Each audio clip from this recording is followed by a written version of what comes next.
যদি শোনেন ভিডিওটা আবার স্কিপ করে আবার চলে যান কেন? মানে রাস্তা দিয়ে হাইটে যাইতেছে, তো একজনের ঠোঙ্গা খাইতেছে ডেন্ডিঘোর কাউরান বাজার, তারপরে চক, এই যে চক বাজার, কারণ বাজার, তারপরে আপনার ওই মূল পয়েন্টটা হইতেছে কিন্তু আপনার ওই এটা কোন জায়গা বলে বলে হইতেছে ফার্ম গেট। ওইটা হচ্ছে বড় পপুলার, মোস্ট পপুলার একটা জায়গা, ফার্ম গেটের জায়গা। ওই ফার্ম গেট জায়গাটা ওইটা হইতেছে নেশাখোর আমি বলি আমি ওখানে গেছিলাম, ভদ্র সহকারে গেছিলাম। আমি ওখানে কাজ, এমনি কাজ বাজ আছে বা কাজ খুঁজছিলাম, সেরকম একটা কাজ পাইছিলাম। আমি কম্পিউটারের কাজ বাজ মোটামুটি পারি, তো আমি ওইখানে গেছিলাম। তো ওইখানের ব্যাপারটা হচ্ছে, কালচারটা এমন হয়েছে, আমি একবারে এইখানে দৃষ্টি আকর্ষণ করতেছি মাননীয় ব্যারিস্টার সুমন সাহেব।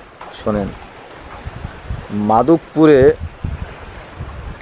চুনারগাড়ের সর্বশেষ আপডেট আমি দেব একটু পরে, কিন্তু মাদকপুরের যে আপনি সন্তান এবং চুনারগাড়ের যে আপনি সন্তান, কিন্তু আপনি যে আমাদেরও ভাই, সেটা আপনি প্রমাণ করে দিবেন। আর আপনি সেটা প্রমাণ, আপনার কাছে এখন ক্ষমতা আছে, আপনার ফেসবুক পেজ আছে, আপনার একটা ইউটিউব আছে, আপনি চাইলে করতে পারেন ভাই। এই যে ফার্ম গেট নিয়া বা এই ডেন্ডিখোরকে নিয়া করতে পারেন।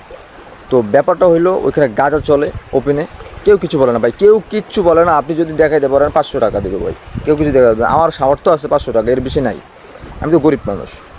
তো ডেন্ডি বাবা, তারপরে আপনার মনে করেন মাগি, ওই ওভার ব্রিজ আর কি।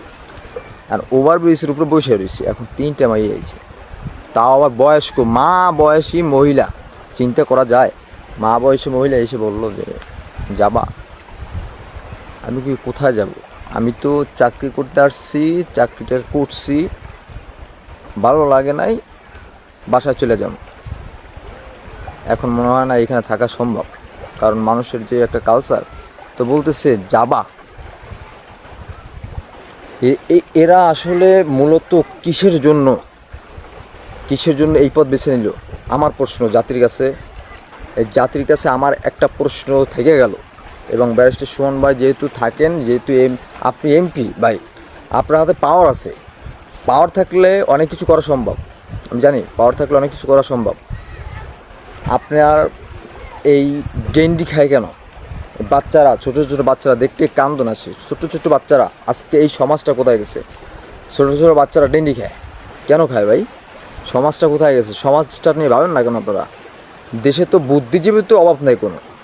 1971 সালের যে একটা চিত্র, সেইটা তো দেখলে তো ভয়াবহ। সেই সময় 10 লক্ষ মানুষ ছিল, 10 লক্ষ মানুষ, আর এখন 18 কোটি মানুষ ওপেনে বৈশা। তারপরে আপনার ওই যে রেল লাইনে বৈশা গাঁজা বিক্রি করে। তারপরে এই যে সিনেমা হলগুলোর ভিতরে অপকর্ম চলে, আপনারা এগুলো চোখে পড়ে না? আপনাদের কি একটু লাজ লজ্জাবোধ কিচ্ছু নাই? আপনারা যারা উপর লেভেলে আছেন, তারা কি একটু দেখেন না, একটু ভাবেন না? এই দেশটাকে নিয়ে একটু ভাবেন না? বঙ্গবন্ধুর দেশটাকে নিয়ে একটু ভাবেন না? শেখ হাসিনার বাংলাদেশ নিয়ে একটু ভাবেন না আপনারা?